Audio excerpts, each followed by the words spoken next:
Mike Buick will be Royal Air Force and the Royal Canadian Air Force called it the Harvard. It was indeed an institution of higher learning, the advanced trainer, flown by nearly 30 Allied nations in World War II since its first flight in 1938.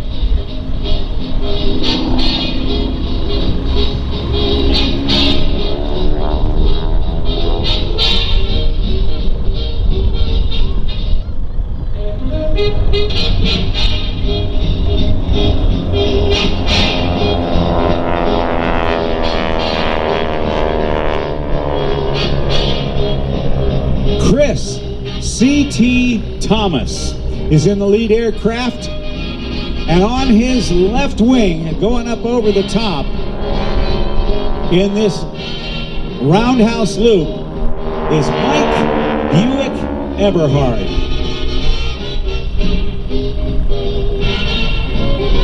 There were 3 phases of training in World War II. The first, but cadets learned over the course of 12 weeks early in the war. They learned the basics of flight, about 75 hours of flight time. Now let's watch as these 2 airplanes go into their next maneuver, with Chris in the lead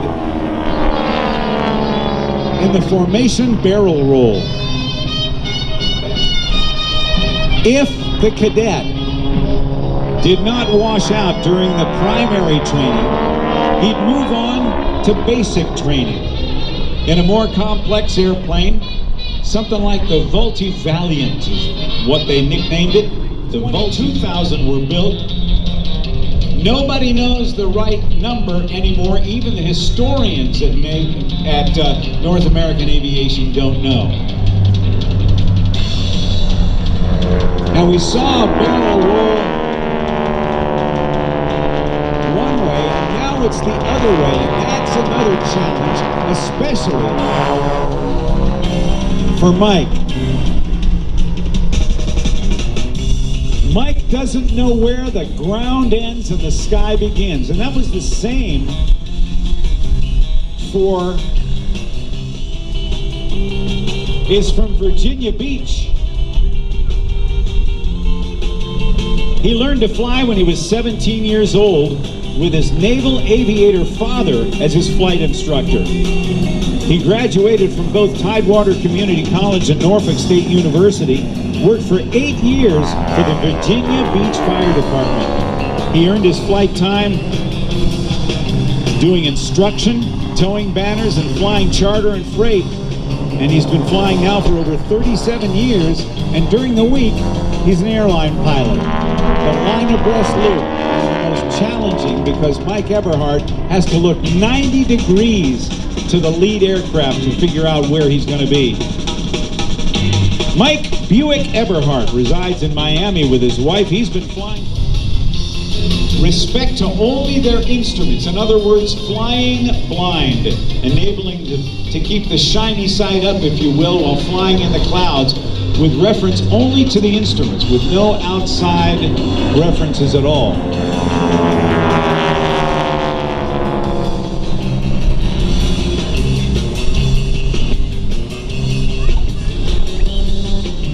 Now let's watch as they dedicate this maneuver to all those who serve in the military and first responders, the Heart in the Sky from Warbird Thunder. How about a nice round of applause for Chris Thomas and Mike Eberhardt.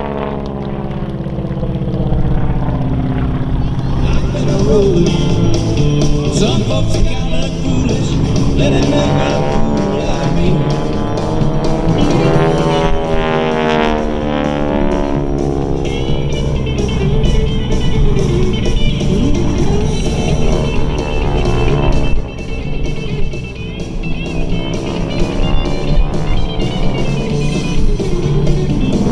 The opposing loops.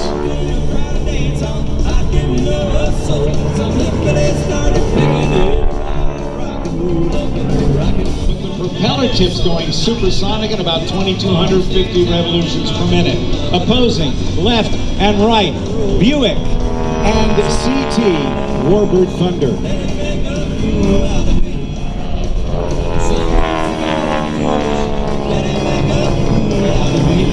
Up over the top, pulling through with a reverse 1/2 Cuban 8 maneuver. Accelerated now, closing at over 400 miles per hour, right at show center. Nice work, guys.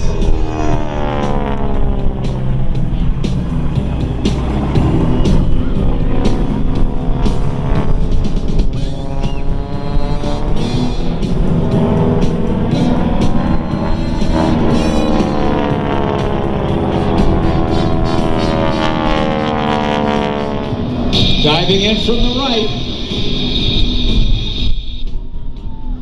The smoke is on, and here comes Warbird Thunder.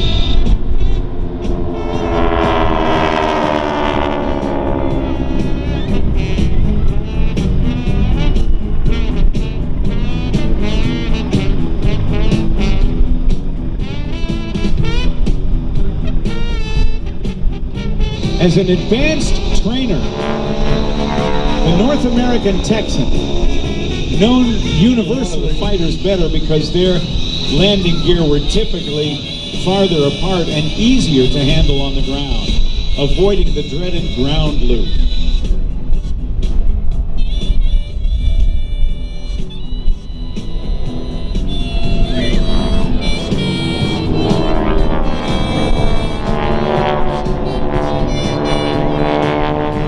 Barrel roll with Mike Eberhardt tucked into what is typically called the slot position. Better for you as you want to watch it back later on. From the right, here comes Warbird Thunder.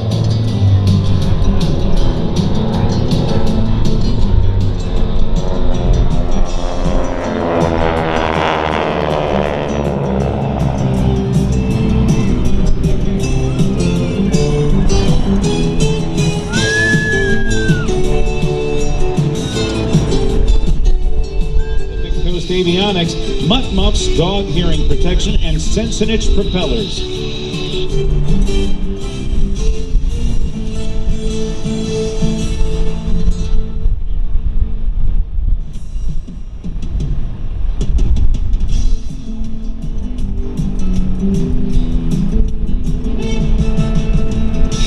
As Warbird Thunder touches down in just a moment, we'll stay in the World War II era with the radial piston engines of the Twin Beach, the C-45 Expediter. The A-Team has worked on certification and keeps it within the +3 -1.5 G envelope.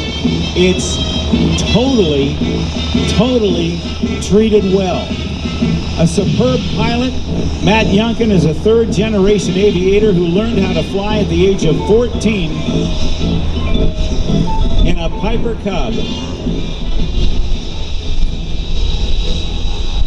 Rolling in from the left. On his 16th birthday, Matt soloed